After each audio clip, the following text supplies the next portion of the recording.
تو یہاں جو اصل میں خسارہ کا لفظ ہے نا وہ ہے اصل مفعول، کہ اس شخص کے خسارے میں اضافہ. ہم کہتے ہیں تم میں اضافہ نہیں ہوگا الا سوائے نقصان کے، یعنی تمہارے نقصان میں ہی اضافہ ہوگا. وَمَكَرُوا مَكْرًا كُبَّارًا، اور انہوں نے تدبیر کی، تدبیر کرنا، کبارا بہت بڑی تدبیر، مکر بری تدبیر کو کہتے ہیں، بہت بڑی بڑی بری تدبیریں کی انہوں نے. وقالوا، اور کہنے لگے، لا تذرن آلہتکم، ہرگز مت چھوڑو اپنے معبودوں کو. وذر یذرو، چھوڑنا، کئی بار یہ لفظ آ چکا ہے. ذر، چھوڑ دو، ذرہم، ان کو اپنے حال پہ چھوڑ دو. لا تذرن، یہ کہنے لگے ہرگز مت چھوڑو، آلہتکم، الہ کی جمع آلہہ، اپنے معبودوں کو. ولا تذرن، اور ہرگز مت چھوڑو، ودن ولا سواعا، نہ ود کو چھوڑو اور نہ سواع کو چھوڑو. ولا یغوثا، اور نہ ہی یغوث کو چھوڑو. ویعوق، اور نہ ہی یعوق کو. ونسرا، اور نہ ہی نصر کو. یہ 5 بتوں کے نام تھے جو کسی بزرگ کے، کوئی اللہ والے بزرگ گزرے تھے، عقیدت میں ان بزرگوں کی مورتیاں بنا کر انہوں نے پھر ان کی عبادت شروع کر دی. ود، سواع، یغوث، یعوق، نصر. وقد اضلوا کثیرا، نوح علیہ السلام نے کہا تحقیق ان لوگوں نے گمراہ کر دیا ہے، کثیرن، بہت سارے لوگوں کو. یعنی یہ جو قوم کے بڑے لوگ ہیں نا، انہوں نے بہت سارے لوگوں کو گمراہی میں ڈال دیا ہے. یا مراد اس سے یہ ہے کہ ان بتوں نے بہت سے لوگوں کو گمراہی میں ڈال دیا ہے. وَلَا تَزِدِ الظَّالِمِينَ، اور اللہ بڑھا مت تو ظالموں کو، الا ضلالا، مگر گمراہی کے اعتبار سے. یہ بھی وہی ہے کہ تمییز محول عن المفعول، یعنی اصل میں اس کو مفعول بھی بننا چاہیے تھا کہ مت اضافہ کر تو مگر یہ کہ گمراہی میں، ظالموں کی گمراہی میں. تو مبالغتاً یوں کہا گیا ظالموں میں اضافہ مت کر سوائے گمراہی کے، یعنی گمراہی کے اعتبار سے ان میں اضافہ کر، یعنی ان کی گمراہی میں اور اضافہ ہو جائے. مما خطیئاتہم، مما کے بعد من، اصل میں مما اصل میں تھا من، ما زائدہ ہے، یہ اصل میں من ہے. خطیئاتہم، خطیئات گناہوں کو کہتے ہیں. ان کے گناہوں کے سبب اغرقوا، ان کو غرق کر دیا جائے. فادخلوا النار، اور داخل کر دیا جائے ان کو آگ میں. فلم یجدوا لہم، پس یہ نہ پائیں اپنے لیے، من دون اللہ، اللہ کے سوا، انصارا، کوئی مددگار. وقال نوح، یہ اللہ کا کلام بھی ہو سکتا ہے. مما خطیئاتہم، نوح علیہ السلام کی تقریر ختم ہوئی، اب اللہ کہہ رہے ہیں مما خطیئاتہم، اپنے گناہوں کے سبب، اغرقوا، ان کو غرق کر دیا گیا. فادخلوا نارا، اور داخل کر دیا گیا ان کو آگ میں. فلم یجدوا لہم، پس نہیں پایا انہوں نے اپنے لیے، من دون اللہ انصارا، اللہ کے سوا کوئی مددگار. تو یہ بھی ہو سکتا ہے کہ یہ کلام بیچ میں اللہ کا ہو. حضرت نوح علیہ السلام کی تقریر چل رہی ہے، ان کی بددعا کا تذکرہ آیا، پھر اللہ نے اپنا کلام بیچ میں داخل کیا کہ یہ ہو گیا، یعنی ان کو ان کے گناہوں کے سبب غرق کر دیا گیا اور آگ میں داخل کر دیا گیا. اب دوبارہ نوح علیہ السلام کا کلام شروع ہو رہا ہے. وقال نوح الرب، اور نوح علیہ السلام نے کہا ربی، اے میرے رب، لا تذر علی الارض، مت چھوڑ تو زمین پر، من الکافرین، کافروں میں سے، دیارا، کسی بھی رہنے والے کو. دیار گھر کو کہتے ہیں، دیار جو گھر میں رہنے والا، یعنی کوئی گھر میں رہنے والا متنفس تو زندہ نہیں چھوڑنا، سب کو مار دے. انک ان تذرہم، بے شک تو اگر ان کو چھوڑے گا، وذر یذر، وہی لفظ، اگر تو ان کو چھوڑ دے گا زندہ، یضلوا عبادک، یہ گمراہ کریں گے تیرے بندوں کو. ولا یلدوا، اور نہ جنیں گے یہ لوگ، ولد یلدوا، جنہ، نہیں جنیں گے یہ لوگ، الا فاجرا کفارا، مگر برے آدمی کو، کفارا، ناشکرے کو. کافر ناشکرے کو کہتے ہیں انکار کرنے والا، جو نعمت کا انکار کر دے. اور کفار مبالغے کا صیغہ ہے، بڑا ناشکرا اور فاسق فاجر ہی پیدا کریں گے، ان کی اولاد بھی ایسی ہوگی. رب اغفر لی، اے میرے رب مغفرت کر دے میری، ولی والدی، اور میرے والدین کی، ولیمن دخل بیتیا، اور ہر اس شخص کی جو میرے گھر میں داخل ہو جائے، مؤمنن، جو میرے گھر میں داخل ہے مومن بن کے، یعنی میرے گھر والوں میں جو میرے گھر میں داخل ہوتے ہیں، گھر والے ہی ہوتے ہیں نا، ان میں جو بھی مومن ہے اس کی بھی مغفرت کر دے. وللمؤمنین، اور عام مومنین کی بھی، والمؤمنات، اور عام مومنات کی بھی. ولا تزد الظالمین الا تبارا، اور مت بڑھا تو ظالموں کو مگر تباہی کے اعتبار سے. یہ بھی تمییز محول للمفعول ہے، یعنی ظالموں کی تباہی میں ہی تو اضافہ کر دے، ان کو تباہ و برباد کر دے. یہ جو سورہ نوح کا لفظی ترجمہ مختصر گرامر کے ساتھ مکمل ہو گیا. ہم اس کی تفسیر کی طرف چلتے ہیں. بسم اللہ الرحمن الرحیم. انا ارسلنا نوحا الی قومہ، ہم نے بھیجا نوح کو ان کی قوم کی طرف. ان انذر قومک، تو جب بھیجا تو ظاہر ہے انہوں نے کچھ تبلیغ کی. وہ تبلیغ کیا تھی؟ ان انذر قومک، ہم نے نوح کو حکم دیا کہ اپنی قوم کو ڈرائیے، من قبل ان یأتیہم عذاب علیم، اس سے پہلے کہ ان پر کوئی دردناک عذاب آئے، کیونکہ شرک میں مبتلا ہے یہ قوم، تو آپ ان کو ڈرائیے تاکہ عذاب آنے سے پہلے پہلے یہ ڈر جائیں اور عذاب ٹل جائے۔ قال یا قومی، نوح علیہ السلام نے کہا ہے میری قوم، انی لکم نذیر مبین، میں تمہارے پاس تمہارے لیے ہوں واضح ڈرانے والا۔ لکم یہ فائدے کے لیے ہوتا ہے لام، یعنی تمہارے فائدے کے لیے تمہیں ڈرا رہا ہوں میں، اور واضح ڈرانے والا، دو اور دو چار کی طرح کلیئر بتا رہا ہوں کہ جس شرک کے راستے پہ تم چل رہے ہو اس کا انجام بہت بھیانک ہے، اور میں تمہیں ڈرا کے کیا کہہ رہا ہوں، اس کا مضمون کیا ہے، کن الفاظ کے ساتھ میں تمہیں ڈرانے آیا ہوں۔ ان اعبدوا اللہ، اس کی تفسیر یہ ہے، ان جو ہے نا یہ تفسیر کے لیے آتا ہے، اس کی ڈیٹیل یہ ہے، تفصیل یہ ہے، اعبدوا اللہ، اللہ کی عبادت کرو، واتقوہ، اور اس سے ڈرو، واطیعون، اور میری اطاعت کرو۔ تبلیغ میں جملہ آپ نے سنا ہوگا نا، اللہ کے حکام کو نبی کے طریقے پہ پورا کیا جائے، تو آرڈر اللہ ہی کا ہوتا ہے، لیکن اس آرڈر کو بیان کرنے والے پیغمبر ہوتے ہیں، تو نبی نے جو طریقہ بتایا اس طریقے پہ پورا اللہ کے حکم کو ہی کرنا ہے۔ یغفر لکم من ذنوبکم، اس کا فائدہ ہوگا تمہارے گناہوں کو معاف کرے گا جو تم سے اب تک شرک ہو چکا ہے، ویؤخرکم الی اجل مسمی، اور ایک متعین مدت تک کی تمہیں مہلت دے گا، یعنی عذاب تم پہ نہیں آئے گا بلکہ وہ اس عذاب کو ٹال دے گا ایک متعین مدت تک کے لیے۔ متعین مدت کیا ہے؟ موت تک کے لیے، یعنی موت اپنے ٹائم پہ آئے گی۔ یہاں ایک سوال پیدا ہوتا ہے، موت کا تو ایک وقت متعین ہے، وہ تو کبھی بھی نہیں ٹلتی۔ دیکھیں دو چیزیں ہوتی ہیں، ایک کو تقدیر مبرم کہا جاتا ہے اور ایک کو تقدیر معلق۔ معلق کا مطلب یہ ہوتا ہے کہ نوح علیہ السلام کی قوم کو نوح علیہ السلام نے بتایا کہ اگر تم ایمان لے کر آتے ہو تو جو عذاب آنے والا ہے وہ ٹل جائے گا، اور اللہ ایک خاص وقت کے لیے تمہیں مہلت دے گا، اس کے بعد طبعی طریقے سے تمہاری موت ہوگی، جیسے لوگوں کی ہوتی ہے، کسی کی کتنے سال میں، کسی کی کتنے سال میں۔ لیکن اگر تم اللہ کی اطاعت نہیں کرتے تو پھر تمہیں ٹائم تک مہلت نہیں دے گا، پہلے ہی مار دے گا تمہیں، اور عذاب سے مار دے گا، ہلاک کر دے گا۔ تو اب نوح علیہ السلام کے علم میں نہیں تھا کہ کیا ہونے والا ہے، اس لیے انہوں نے کہا کہ اللہ تمہیں ایک ٹائم کے لیے مؤخر کر دے گا۔ اس کی مثال ایسے جیسے ہم پیشنٹ کو کہتے ہیں بھائی تمہاری صحت ایسی ہے اور ڈاکٹروں نے لکھ کے دے دیا ہے کہ تم 1 سال سے زیادہ زندہ نہیں رہو گے، لیکن اگر تم اپنے ڈائٹ پلان کو چینج کر لو اور تم ایکسرسائز شروع کر دو اور صحت کا خیال کرو تو 8-10 سال تم نکال لو گے آرام سے، تو 8-10 سال تک کے لیے تمہاری زندگی ڈیلے ہو جائے گی۔ تو یہ ظاہری اعتبار سے کہا جاتا ہے، باقی اللہ کے علم میں تو موت کا وقت متعین ہے۔ اللہ کو نوح علیہ السلام کی قوم کے بارے میں پتا تھا کہ یہ جو قوم ہے یہ چونکہ خدا کی نافرمانی کرے گی لہذا ان کو مہلت ملے گی نہیں، تو وہ جو اللہ کے علم ہے وہ اٹل ہے، وہ چینج نہیں ہو سکتا کیونکہ اللہ کا علم کامل ہے۔ تو ہم جب کسی کو کہتے ہیں نا موت کا ایک وقت متعین ہے، آگے پیچھے نہیں ہو سکتی، تو وہ اللہ کے علم کے اعتبار سے کہہ رہے ہوتے ہیں اور بالکل ٹھیک ہے وہ۔ لیکن جب ہم ظاہری اسباب کے لحاظ سے کہتے ہیں کہ یہ کام کرنے سے تمہاری عمر لمبی ہو جائے گی، صحت کا خیال کرو گے تو زیادہ عرصہ جی لو گے، تو یہ بھی ٹھیک ہے کیونکہ ہم یہ ظاہری اعتبار سے کہہ رہے ہوتے ہیں، ہمیں تھوڑی پتا ہے کہ اس نے کتنا عرصہ جینا ہے۔ تو اللہ کے علم میں ہوتا ہے کہ صحت کا خیال کرے گا لہذا زیادہ جی لے گا، یہ صحت کا خیال نہیں کرے گا تو جلدی مر جائے گا۔ تو ان دونوں باتوں میں کوئی ٹکراؤ نہیں ہے، ان دونوں دعووں میں کوئی ٹکراؤ نہیں ہے۔ بعض لوگ بہت زیادہ اس میں غلو کرتے ہیں، اگر کسی کو کہہ دیا جائے کہ یہ والی خوراکیں کھانے سے انسان کی عمر لمبی ہوتی ہے تو فوراً کفر کا فتویٰ لگا دیتے ہیں وہ، او بھائی عمر تو کسی کی لمبی نہیں ہو سکتی، عمر کا تو ایک وقت متعین ہے۔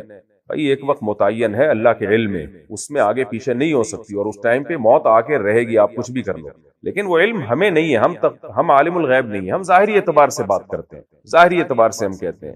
اس کی اور آسان مثال ہم کہتے ہیں نا اتفاق سے یہ کام ہو گیا، حالانکہ اتفاق سے نہیں ہوتا، بائی چانس کچھ بھی نہیں ہوتا، سب کچھ پہلے سے اللہ کے علم میں ہے، اس کے مطابق ہوتا ہے، لیکن چونکہ ہمیں نہیں پتا تو ہم اس کو بائی چانس ہی سمجھ رہے ہوتے ہیں، تو ہمارے لیے اس کو بائی چانس کہنا جائز ہے، اتفاق سے کہنا جائز ہے کہ یار اتفاق سے ایسا ہو گیا، ہونا تو نہیں تھا۔ تو اس میں فوراً کفر اور شرک کا فتویٰ لگا دینا اور اس کو پھر ملامت کرنا، یہ عمل ٹھیک نہیں ہے۔ حدیث سے بھی اس کی مثال ملتی ہے، صحیح بخاری کی حدیث ہے، نبی صلی اللہ علیہ وسلم نے فرمایا من احب ان ينسأ له فی اثرہ فلیصل رحمہ، جو چاہتا ہے کہ اس کی عمر لمبی ہو وہ رشتہ داری جوڑے۔ اب یہاں بھی اشکال ہوتا ہے، نبی نہیں بتایا ہمیں کہ عمر تو متعین ہے، اس میں کمی بیشی نہیں ہوتی، قرآن سے بھی پتہ چلتا ہے، لیکن یہاں نبی فرما رہے ہیں کہ جو چاہتا ہے کہ میری عمر لمبی ہو جائے تو وہ رشتہ داری جوڑنا شروع کر دے۔ تو اس کا جواب بھی یہی ہے کہ اللہ کے علم میں تو اس کی ایک عمر متعین ہے، اللہ کو پتا ہے کہ اس نے کم جینا تھا، لیکن چونکہ یہ رشتہ داری جوڑے گا اس لیے اللہ کی اس کی عمر میں اضافہ کریں گے، اور کریں گے کیونکہ یہ جوڑے گا رشتہ داری، تو وہ جو اللہ کا علم ہے وہ کبھی بھی چینج نہیں ہوگا۔ تو اس لیے ہم ظاہری اعتبار سے، تو اس لیے اللہ نے فرمایا وَيُؤَخِّرْكُمْ إِلَىٰ أَجَلٍ مُّسَمًّى، نوح علیہ السلام نے کہا اللہ تمہیں مہلت دے گا کچھ وقت کے لیے، إِنَّ أَجَلَ اللَّهِ إِذَا جَاءَ لَا يُؤَخَّرُ، کیونکہ اللہ کا وقت جب آ جاتا ہے تو اس میں تاخیر نہیں ہوتی، اس میں تاخیر نہیں ہوتی۔ کیا مطلب؟ اگر تم اللہ کی نافرمانی کرو گے اور اللہ کا متعین وقت، عذاب کا وقت آ گیا، پھر تمہیں مہلت نہیں ملے گی، یہ ابھی مہلت کا ٹائم ہے، ابھی تم توبہ طائب کر لو۔ لو کنتم تعلمون، کاش کہ تم یہ باتیں جان لیتے۔ قال ربی انی دعوت قومی لیلا ونہارا، یہ 950 سال نوح علیہ السلام نے دعوت دی، جیسے کہ سورہ عنکبوت میں ہے، تو 950 سال کی دعوت کا اللہ نے خلاصہ سورہ نوح میں بیان کیا 2 رکوع میں، ورنہ یہ ایک دم سے نہیں ہوا، 950 سال لگے۔ فلبث فی قومہ الف سنۃ الا 50 عاما، فلبث فیہم الف سنۃ الا 50 عاما، نوح علیہ السلام اپنی قوم میں 1000 سال رہے، 50 سال کم، یعنی 950 سال رہے۔ قال ربی انی دعوت قومی، اے میرے رب میں نے اپنی قوم کو پکارا، لیلا ونہارا، دن میں بھی اور رات میں بھی، فلم یزدہم دعائی الا فرارا، میری دعا نے ان میں اضافہ نہیں کیا مگر فرار کے اعتبار سے، بھاگنے کے اعتبار سے، جتنا پکارتا تھا ان کے بھاگنے میں اضافہ ہی ہوتا تھا اور دور ہو جاتے تھے مجھ سے۔ وَإِنِّي كُلَّمَا دَعَوْتُهُمْ، اور میں نے جب بھی ان کو پکارا، کلما جب بھی، لِتَغْفِرَ لَهُمْ، تاکہ تو ان کو معاف کر دے، یعنی ان کے فائدے کے لیے پکارا، اپنا میرا کوئی فائدہ نہیں تھا، ان کو میں بلاتا تھا تاکہ تو ان کے گناہوں کو معاف کر دے، مجھے پتا تھا کہ اگر یہ نہیں شرک چھوڑیں گے تو ان کو برباد کر دے گا، تباہ کر دے گا، تو ان کے فائدے کے لیے میں ان کو پکارتا تھا۔ جعلوا اصابعهم فی آذانہم، یہ اپنی انگلیاں اپنے کانوں میں ڈال دیا کرتے تھے۔ نوح علیہ السلام پہ کیا قیامت گزرتی ہوگی آپ سوچیں۔ قرآن میں دوسرے مقام پہ ہے نا، نوح علیہ السلام کہتے تھے میں تم سے کوئی اجر بھی نہیں مانگ رہا، کوئی اجرت نہیں مانگ رہا، اور مجھے تو نقصان ہو رہا ہے اس دعوت کا، پوری قوم سے کٹ گیا ہوں، اور تمہیں بتا رہا ہوں کہ بھئی اللہ کے قہر سے بچو بچو بچو۔ قوم کیا کر رہی ہے؟ آپ کو دیکھ کے کانوں میں انگلیاں ٹھوس رہی، کس قدر بجلی گرتی ہوگی نوح علیہ السلام پر کہ میں تمہیں عذاب سے بچانا چاہ رہا ہوں اور تم مجھ سے ایسی نفرت کے دیکھتے ہی کانوں میں انگلیاں ٹھوس لیتے ہو۔ وَاسْتَغْشَوْا ثِيَابَهُمْ، اور اپنے کپڑوں سے اپنے آپ کو ڈھانپ لیا کرتے تھے۔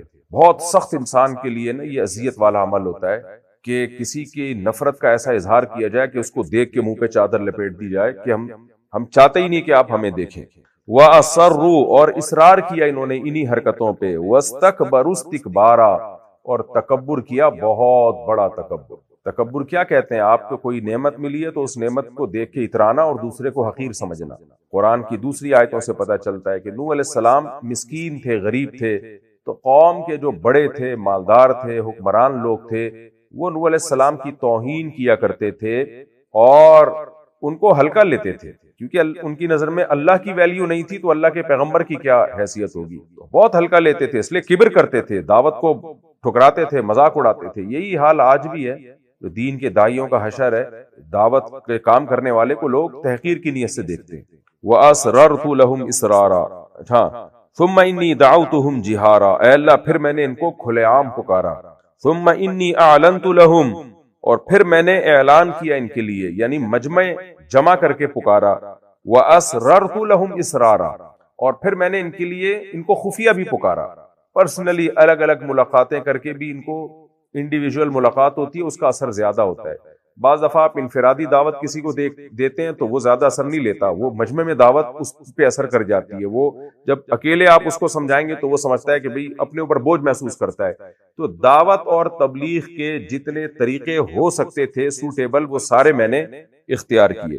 فَقُلْتُ اسْتَغْفِرُوا رَبَّكُمْ، میں نے ان سے کہا اپنے رب سے اپنے گناہوں کی معافی مانگو، انہو کان غفارا، وہ بہت زیادہ معاف کرنے والا ہے، تمہاری ساری زندگی کے گناہوں کو معاف کر دے گا۔ یرسل السماء علیکم مدرارا، ظاہر ہے معافی کی اہمیت اس کے دل میں ہوگی جو آخرت پر ایمان رکھتا ہے۔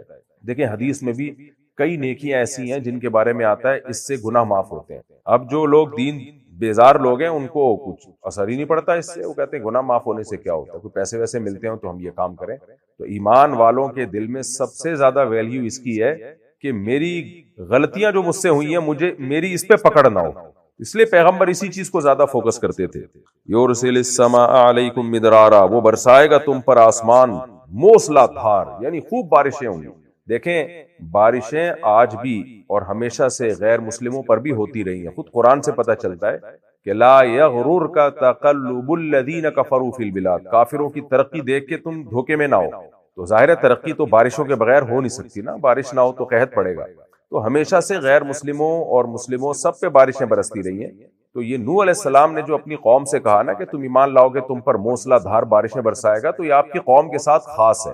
عین ممکن ہے اس وقت بارشیں زیادہ نہ برستی ہوں، تو ان کو دنیا کی لالچ بھی دی جا رہی ہے کہ اگر تم ایمان لے آؤ گے اللہ کا وعدہ ہے آخرت تو ملے گی، اور دنیا میں بھی زمین کی زرخیزی بڑھے گی، اللہ تمہاری پیداوار میں اضافہ کرے گا، خوب آسمان سے بے تحاشا بارشیں برسائے گا، یہ دنیا کی نعمت تمہیں ملے گی.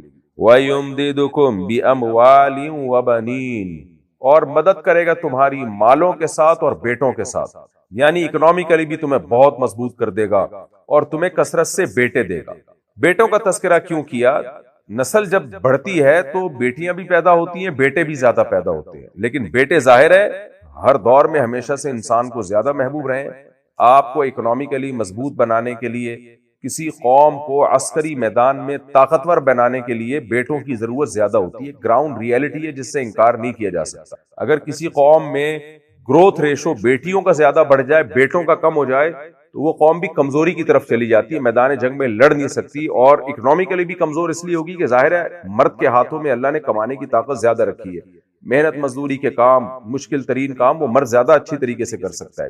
تو اس لیے چونکہ دنیاوی نعمتوں کا تذکرہ چل رہا ہے تو اس لیے اللہ نے بیٹوں کا تذکرہ کیا. باقی قرآن اور سنت سے ہمیں دوسرے مقام پہ پتہ چلتا ہے کہ اخروی اعتبار سے بیٹیوں کی نعمت بیٹوں سے زیادہ ویلیو رکھتی ہے. اس کی وجہ کیا ہے کہ نبی صلی اللہ علیہ وسلم نے ارشاد فرمایا کہ جس نے 3 بیٹیوں کی کفالت کی میں اس کے لیے جنت کی ضمانت لیتا ہوں. پھر صحابی نے پوچھا اگر 2؟ آپ نے فرمایا 2 کی بھی. اور سورہ کہف میں المال والبنون زینت الحیات الدنیا، مال اور بیٹے دنیا کی زینت ہے. والباقیات الصالحات، اور جو باقی رہنے والی نیکیاں ہیں تو ان میں حضرت علی سے منقول ہے کہ یہاں اللہ نے جو آخرت کے نعمتوں میں جن نعمتوں کا ذکر کیا وہ بیٹوں کے مقابلے میں، تو اس لیے بہت سے مفسرین نے اس سے بیٹیاں مراد لی ہیں کہ مال اور بیٹے یہ دنیا کی زینت ہے، اور آخرت میں باقی رہنے والی نعمتوں میں دیگر نیکیوں کے ساتھ بیٹیاں بھی ہیں. اور ظاہر ہے ان کی کفالت میں سوائے اللہ کی رضا کے اور کوئی مقصد ہو نہیں سکتا، جبکہ بیٹوں کی جو انسان کفالت کرتا ہے تو بہت دفعہ اس سے لالچ اور امید بھی ہوتی ہے کہ یہ ہمیں کما کے کھلائے گا، ہمارا دست و بازو بنے گا. باقی بیٹا اگر دعا کرتا ہے اور نیک ہے، صالح ہے، اور باپ کے لیے صدقہ جاریہ بنے تو وہ ایک اضافی چیز ہے.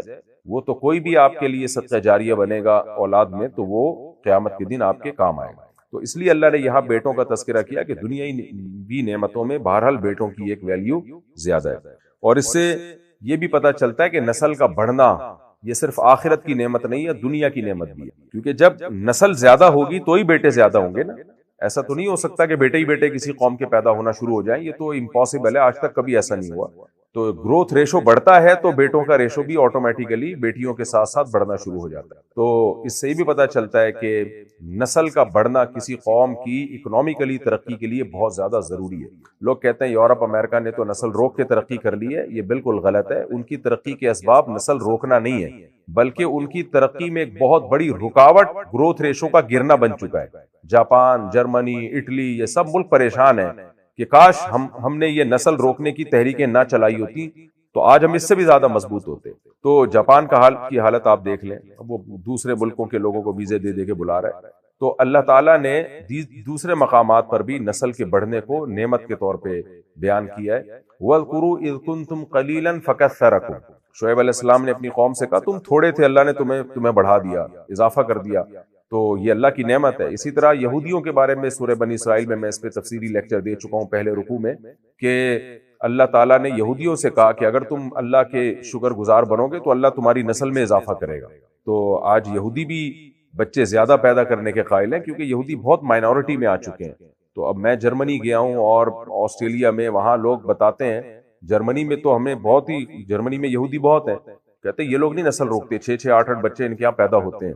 تو لیکن پھر بھی ان کے وہ اتنا، کیونکہ ایک زمانے تک وہ نسل روک چکے ہیں تو آج اس کے سائیڈ ایفیکٹ بہت خطرناک حد تک سامنے آ چکے ہیں کہ جتنا وہ گروتھ ریشو بڑھانا چاہتے ہیں اتنا بڑھا نہیں. تو اس لیے اس آیت سے بھی پتہ چلتا ہے کہ بہت بڑی نعمت ہے آپ کی نسل کا بڑھنا.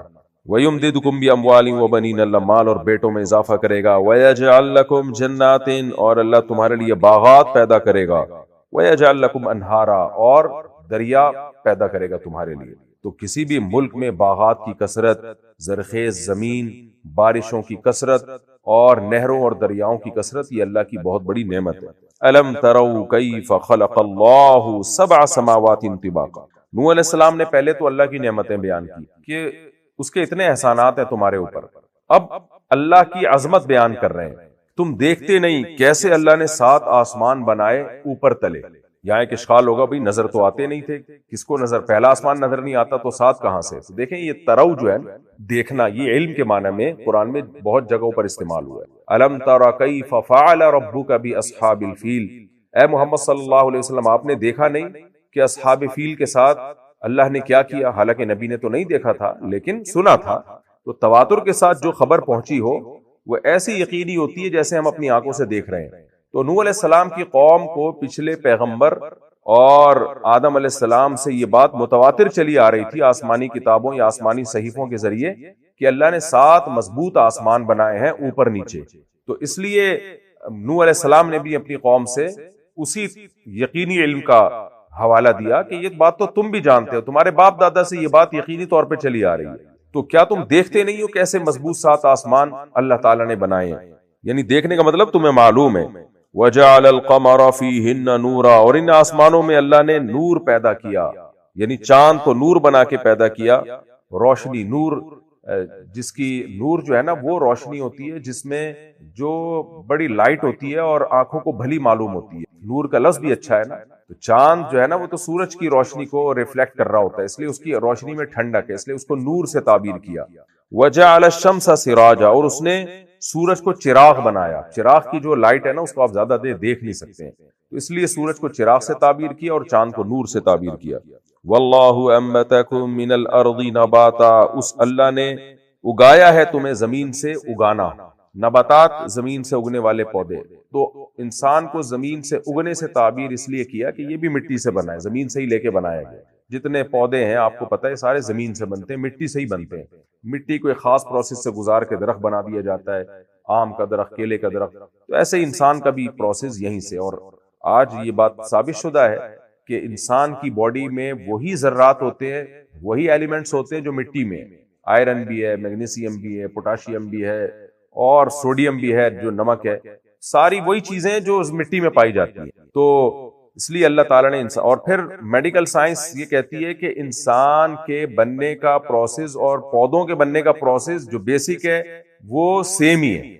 تو نر مادہ کا ملاپ ہوتا ہے، زائگوٹ بنتا ہے، اس کے بعد جو ڈاکٹر آپ کو زیادہ ڈیٹیل سے بتا سکتے ہیں، تو یہ بیسک پروسیس وہی ہے۔ تو اس لیے اللہ نے انبات کا لفظ استعمال کیا۔ ثم یعیدکم فیہا، پھر اللہ تمہیں لوٹا دیتا ہے اسی مٹی میں، اسی زمین میں، ویخرجکم اخراجا، پھر وہ دوبارہ نکالے گا تم کو نکالنا، یعنی خوب طاقت سے نکال دے گا دوبارہ تمہیں۔ کیا مطلب؟ تم ان 2 چیزوں کو تو اپنی آنکھوں سے دیکھ رہے ہو، اسی مٹی سے بنتے ہو، اسی مٹی میں جا کے دوبارہ مٹی بن جاتے ہو، تو اللہ کے لیے کیا مشکل ہے تمہیں دوبارہ زندہ کر دینا؟ کیوں انکار کر رہے ہو دوبارہ پیدائش پہ؟ واللہ جعل لکم الارض بساطا، اللہ نے بنایا ہے تمہارے لیے زمین کو بچھونا، بساط جس کو پھیلا دیا جائے ایسا بچھونا، لتسلکوا منہا سبلا فجاجا، تاکہ تم چلو اس زمین میں، سبل سبیل کی جمع راستوں پر، فجاجا کشادہ راستے، یعنی پوری زمین کو مسخر کر دیا، ٹریولنگ کو آسان بنا دیا۔ یہ زمین ایسی بھی ہو سکتی تھی کہ پانی ہی پانی ہوتی، چل ہی نہ سکتے ہم، اور یہ ایسی بھی ہو سکتی تھی کہ اتنے خطرناک پہاڑوں سے اس کو بھر دیا جاتا کہ آپ کے لیے ٹریولنگ ناممکن ہو جاتی۔ پہاڑ بھی اگر اللہ نے بنائے نا تو ان میں بھی راستے ہیں، آپ دیکھیں پہاڑوں میں کیسے سڑکیں بنی ہوئی ہوتی ہیں اور ہر جگہ پہنچ جاتا ہے انسان، تو اس میں تمہارے لیے کشادہ راستے بنا دیے۔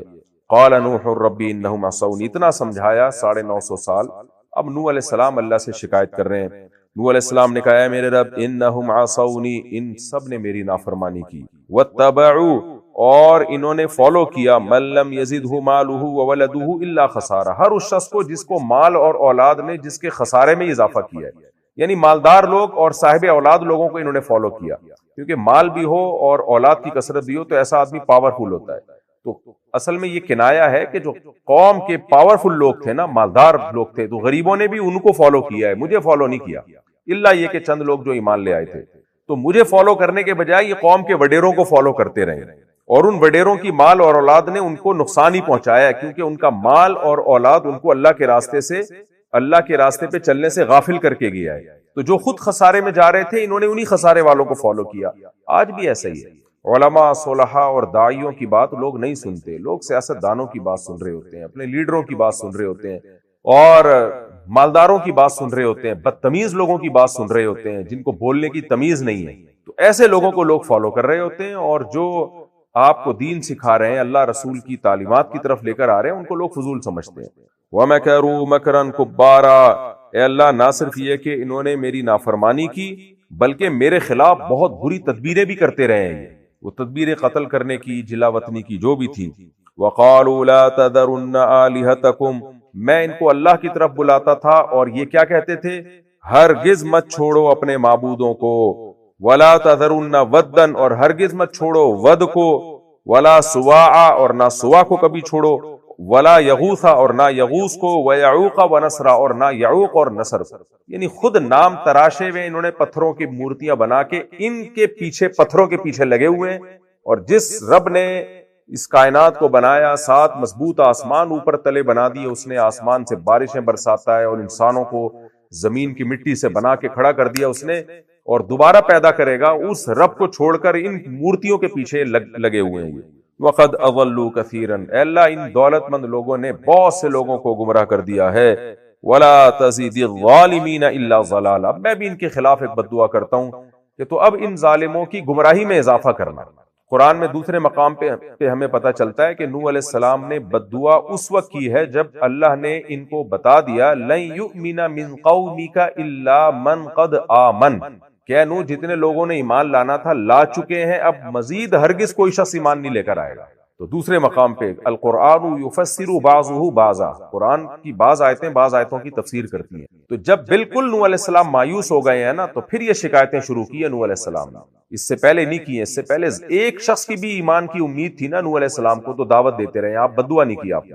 اب جب بالکل ایمان کی امید ختم ہو گئی تو اب اللہ سے کہہ رہے ہیں کہ اللہ ان ظالموں کی گمراہی میں تو اب اضافہ کر.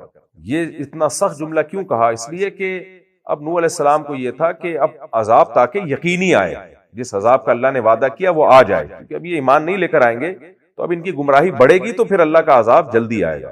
اور جلدی عذاب کیوں لانا چاہ رہے ہیں؟ تاکہ مزید بچے نہ جنیں گے، کیونکہ یہ جو بچے جنیں گے وہ بھی انہی جیسے ہوں گے، وہ بھی جہنم کے ایندھن بنیں گے. اگلی نسل کو تباہی سے بچانے کے لیے نوح علیہ السلام عذاب میں اب جلدی کر رہے ہیں. اللہ نے فرمایا مما خطیئاتہم، ان کے گناہوں کے سبب اغرقوا، ان کو غرق کر دیا جائے گا. فادخلوا نارا، اور ان کو آگ میں داخل کر دیا جائے گا. یہ جملہ فیوچر کا بھی ہو سکتا ہے. پاسٹ کے سینٹینس سے جب فیوچر کی خبر دی جاتی ہے تو اس کا مقصد تاکید ہوتی ہے، یعنی ایسا گویا کہ یہ ہو چکا ہے، مقصد یہ کہ ہوگا.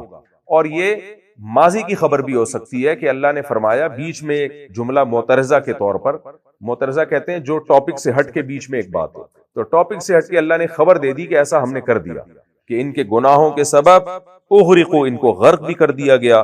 فَأُدْخِلُوا نَارًا، اور ان کو آگ میں داخل بھی کر دیا. یہ آیت بھی عذاب قبر کی بہت صریح واضح دلیل ہے کہ غرق اور آگ میں داخلہ ایک ساتھ ہوا. حالانکہ پانی تو قبر نہیں ہوتا، پانی اور آگ تو جمع نہیں ہو سکتا، لیکن اس سے پتہ چلتا ہے جب کوئی پانی میں غرق ہو کے مرتا ہے تو برزخ وہیں پہ شروع ہو جاتی ہے، چاہے وہ ثواب کی شکل میں ہو چاہے وہ عذاب کی شکل میں ہو. فَلَمْ يَجِدُوا لَهُم مِّن دُونِ اللَّهِ أَنصَارًا، انہوں نے اللہ کے سوا کسی کو اپنا مددگار نہیں پایا. وقال نوح الرب، اور نوح علیہ السلام نے کہا میرے رب لا تذر علی، یعنی یہ بھی کہا نوح علیہ السلام نے عذاب سے پہلے، اے میرے رب لا تذر علی الارض من الکافرین دیارا، کافروں میں کسی ایک متنفس کو بھی جو گھروں میں رہنے والا ہو. یہ گھروں میں رہنے والا یہ ایک قید واقعی ہے. واقعی کا مطلب اکثر لوگ گھروں میں ہی رہتے ہیں، یہ مطلب نہیں ہے کہ جو گھر سے باہر ہو ان کو بچا لے، جو گھر کے اندر ہو ان کو ہلاک کر دے. ہم بھی کہتے ہیں نا جو بھی لوگ گھروں میں رہنے والے ہیں سب پر مصیبت آئے گی، یعنی ان کا گھر ان کو عذاب سے بچا نہیں سکے گا. اے اللہ جو بھی گھروں میں رہنے والے ہیں سب کو تباہ و برباد، کسی کو بھی ایک کو مت چھوڑ، زندہ نہ چھوڑنا. کیوں؟ انک ان تذرہم، اگر تو ان کو چھوڑ دے گا، یضل عبادک، یہ تیرے بندوں کو گمراہ کریں گے، یعنی جو ایمان لا چکے ہیں نا ان کو بھی گمراہ کرنے کی کوشش کریں گے، ان کا ایمان بھی ڈگمگائے گا، ان میں بھی وسوسے ڈالیں گے. یہ ولا یلدوا الا فاجرا کفارا، اور نہیں جنیں گے مگر گنہگار کو اور ناشکرے کو. جیسے خود ہیں آگے ان کی اولادیں بھی ایسے ہی پیدا ہوں گی. تو انسانیت پہ رحم کا تقاضا یہی ہے کہ ان کو ہلاک کر دیا. اس سے پتہ چلتا ہے بھائی بعض دفعہ بد دعا بھی رحمت کا تقاضا ہوتی ہے. رحمت کس کے لیے؟ جو زندہ ہیں ان کو بچانے کے لیے. یہاں کچھ لوگوں پہ نا تصوف کا غلبہ ہو جاتا ہے، وہ کسی کے خلاف بد دعا بھی نہیں کرنے دیتے، وہ یہ نہیں دیکھ رہے ہوتے کہ آپ جس ظالم کے خلاف بد دعا سے روک رہے ہیں تو اصل میں آپ مظلوم کے اگینسٹ جا رہے ہیں، آپ کو مظلوم پہ ترس نہیں آ رہا۔ تو نوح علیہ السلام کو اگلی نسل پہ بھی ترس آ رہا ہے، اور جو مسلمان ہو چکے ہیں ان کے ایمان کی بھی فکر ہے کہ ان کو بھی یہ گمراہ نہ کر دیں۔ رب اغفر لی ولی والدی، اے میرے رب مغفرت کر دے میری بھی اور میرے والدین کی بھی۔ انبیاء کی عادت ہے دعاؤں میں سب سے پہلے اپنے والدین کو مقدم رکھتے ہیں۔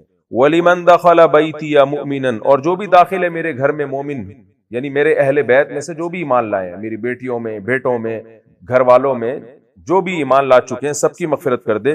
وَلِلْمُؤْمِنِينَ وَالْمُؤْمِنَاتِ، اور عام مومنین اور عام مومنات کی جو بھی ایمان لائے ہیں۔ وَلَا تَزِدِ الظَّالِمِينَ إِلَّا تَبَارًا، اور ظالموں کی تباہی میں تو اضافہ کر دے، برباد کر دے۔ یہ سورہ نوح تھی جو الحمدللہ ختم ہو گئی، اور اس کا مضمون بہت واضح ہے، کیسے انبیاء نے اپنی قوموں کو دعوت دی، اور آج بھی اللہ کی دعوت بہت سیدھی ہے، کوئی اس میں کوئی پیچیدگی نہیں ہے، بھئی ایک توحید پہ آ جاؤ اور اللہ کے حکام کو نبی کے طریقے پہ پورے کر لو بس۔ آج دین جو ہے چند رسومات کا نام بن گیا ہے، اسلام کی جو بیسک تعلیمات ہیں قرآن میں جو لکھی ہوئی ہیں ان کو تو ہم نے اپنی زندگیوں سے نکال دیا ہے۔ اسلام نام ہے، محرم میں کالے کپڑے پہنو، ربیع الاول میں ہرے کپڑے پہنو، پیلی چپلیں پہنو، اور محرم میں الگ طرح کی رسمیں، ربیع الاول میں الگ طرح کی رسمیں، رجب میں الگ طرح کی رسمیں، دیگیں، تمبو، لائٹیں، ان چیزوں کا نام ہم نے اسلام بنا لیا ہے۔ پھر وہ چہلم کے الگ مسائل ہیں، نیٹ ورک بند ہو جائے گا پورے ملک کا، اور ربیع الاول میں روڈ بلاک ہو جائیں گے، اور جو دنگا مستیاں، اور وہی انٹرٹینمنٹ ہے جس پہ مذہب کا لیبل لگا دیا ہے۔ تو مذہب نام بھائی پیغمبروں کی دعوت کو فالو کرنے کا نام ہے، پیغمبروں کی دعوت کو، ایک خدا پر ایمان لاؤ، اپنے اعمال درست کرو، معاہدوں کی پابندی کرو، اخلاق کو درست کرو، تو ان سب چیزوں کا نام مذہب ہے جو دعوت پیغمبر لے کر آئے تھے۔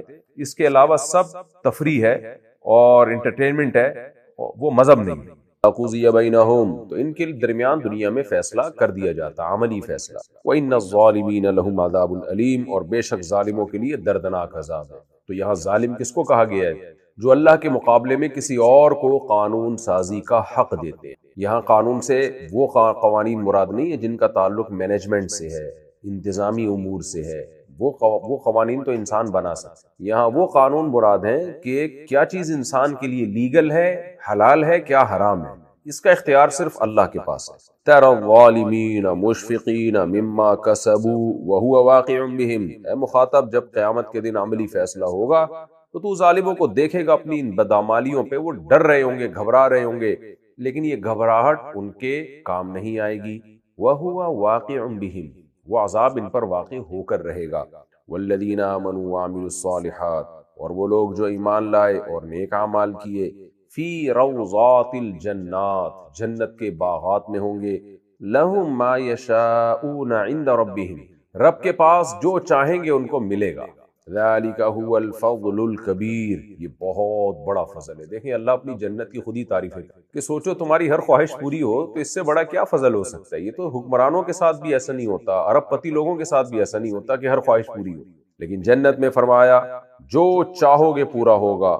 یہ بہت بڑا فضل ہے اللہ کا۔ تو یہ فضل کس کو ملے گا؟ آگے فرمایا ذالک الذی، یہ ہے وہ فضل، یہ ہے وہ جنت، یبشر اللہ عبادہ، جس کی خوشخبریاں اللہ اپنے بندوں کو سناتا ہے۔ عقل مند لوگ اللہ کی باتوں پہ یقین کر لیتے ہیں، اور بے وقوف لوگ کہتے ہیں کہ نہیں ہم مر کے ختم ہو جائیں گے۔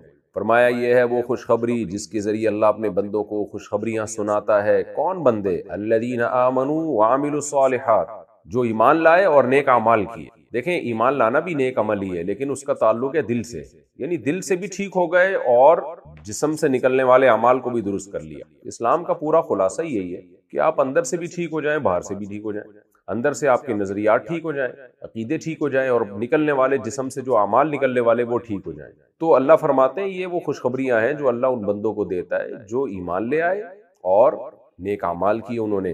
قُلْ لَا أَسْأَلُكُمْ عَلَيْهِ أَجْرًا إِلَّا الْمَوَدَّةَ فِي الْقُرْبَى، نبی کو حکم دیا جا رہا ہے کہ چونکہ یہ مکی صورت ہے نا، اور آپ صلی اللہ علیہ وسلم کے مخاطبین سب سے پہلے عرب تھے، اور عرب میں بھی قریشی، اور قریش میں بھی ہاشمی جو آپ کے اپنے خاندان کے لوگ تھے، تو سب سے پہلے آپ نے دعوت دی ہے، جیسے کہ قرآن میں دوسرے مقام پہ آتا ہے وَأَنذِرْ عَشِيرَتَكَ الْأَقْرَبِينَ، اے نبی آپ کا جو عشیرہ ہے یعنی خاندان ہے، جو سب سے قریبی خاندان ہے، سب سے پہلے آپ ان کو دعوت دیجیے. جیسے قرآن میں ایک اور مقام پر آتا ہے قُوا أَنفُسَكُمْ وَأَهْلِيكُمْ نَارًا، اے ایمان والو اپنے آپ کو اور اپنے اہل و عیال کو جہنم کی آگ سے بچاؤ. تو نبی نے بھی اپنے قریبی رشتوں کو جمع کیا، لیکن سب سے زیادہ مخالفت بھی آپ کے رشتوں کی طرف سے ہوئی. اس لیے اللہ نے فرمایا کہ ان سے کہہ دیجئے کہ رشتہ داری کا ہی کچھ خیال کر لو.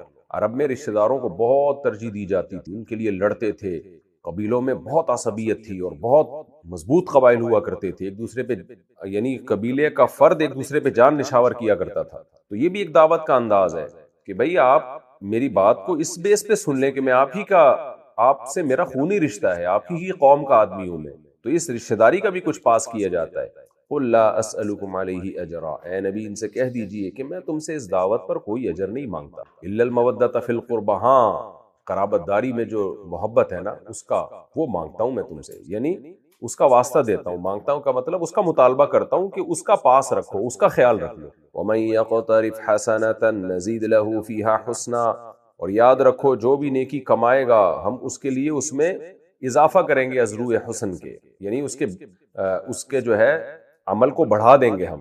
تو عمل کو بڑھانے کا مطلب اس کے عمل کے اجر کو بڑھا دیں گے، تو زیادہ ثواب ملے گا اس کو. جتنا اچھا عمل کرو گے اجر زیادہ ملے گا. کیوں بھائی؟ ان اللہ غفور، اس لیے کہ اللہ تو معاف کرنے والا ہے، شکور قدردان ہے، وہ تھوڑے پہ بہت دیتا ہے. ام یقولون افترى علی اللہ کذبا، کیا یہ لوگ پھر بھی یہ کہتے ہیں کہ انہوں نے اللہ پہ جھوٹ باندھا ہے نبی نے. فإن یشاء اللہ یختم علی قلبک، اے نبی اگر اللہ چاہے تو آپ کے دل پہ مہر لگا دے، یہ مضامین آپ کے زبان سے جاری ہی نہ ہو. دل پر مہر کا مطلب آپ کا دماغ ہی بند ہو جائے، سوچنے سمجھنے کی صلاحیت ہی ختم ہو جائے. یعنی جب بھی کوئی اللہ پہ جھوٹ باندھتا ہے تو اللہ ایسے تھوڑی سے رکھتا ہے، اس کو پنپنے تھوڑی دیتا ہے اللہ تعالیٰ. آپ دیکھ لیں نا مرزا غلام احمد قادیانی نے اللہ پہ جھوٹ باندھا تھا تو اللہ نے اس کو پنپنے نہیں دیا، اس کے دل پہ مہر ہے. تبھی آپ اس کی کتابیں میں دیکھیں لطیفے ملیں گے آپ کو، اپنے خلاف اتنا کچھ اس نے اوٹ پٹانگ باتیں کی ہیں. تبھی قادیانی کبھی بھی مرزا غلام احمد کی شخصیت پہ بحث کرنے کے لیے تیار ہی نہیں ہوتے، یہ ڈائریکٹ نبوت پہ آ جاتے ہیں. تو نبوت سے پہلے تو شخصیت ہے نا، اتنی اوٹ پٹانگ باتیں اس نے لکھی ہیں. تو اللہ نے قرآن میں کہا ہے وَلَوْ تَقَوَّلَ عَلَيْنَا بَعْضَ الْأَقَاوِيلِ لَأَخَذْنَا مِنْهُ بِالْيَمِينِ ثُمَّ لَقَطَعْنَا مِنْهُ الْوَتِينَ، کہ ہم کسی بھی ایسے شخص کو جو اللہ پہ جھوٹ باندھتا ہو اور اس کا جھوٹ پنپنے کا خطرہ ہو تو ہم اس شخص کو پنپنے نہیں دیتے تاکہ جھوٹا نبی اور سچے نبی میں خلط ملط نہ ہو.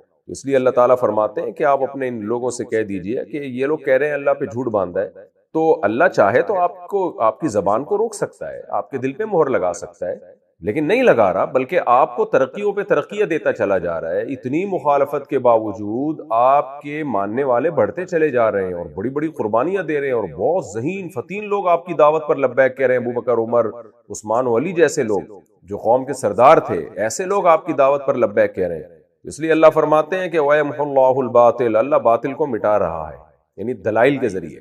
کہ یہ کوئی اعتراض کرتے ہیں نا، ان کا اعتراض یہ تھا اللہ پہ جھوٹ باندھا ہے، تو اللہ اپنے اوپر جھوٹ باندھنے والوں کو ایسے ہی چھوڑ دے گا، پنپنے دے گا. تو اس لیے اللہ فرماتے ہیں ہم باطل کو مٹا دیتے ہیں. وَيُحِقُّ اللَّهُ الْحَقَّ، اور حق کو اللہ ثابت کر دیتے ہیں بِكَلِمَاتِهِ، اپنے کلمات کے ذریعے. جیسے کہ اللہ نے دلائل دی ہیں قرآن مجید میں، تو یہ اللہ کے کلمات ہیں جن سے حق ثابت ہو رہا ہے.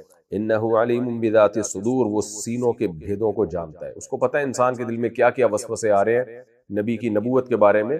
تو تمام وسوسوں کا جواب دیتا ہے وہ قرآن مجید. وَهُوَ الَّذِي يَقْبَلُ التَّوْبَةَ عَنْ عِبَادِهِ، کیسی عجیب دیکھیں قرآن کی موٹیویشن ہے. قرآن دھمکیاں بھی دیتا ہے، ساتھ ساتھ امیدیں بھی دلاتا ہے. کوئی بھی حقیقی مصلح ہوگا نا جو چاہتا ہے کہ اصلاح ہو، وہ خوف کے ساتھ ساتھ خوشخبریاں بھی دے گا تاکہ مایوسی نہ پھیلے.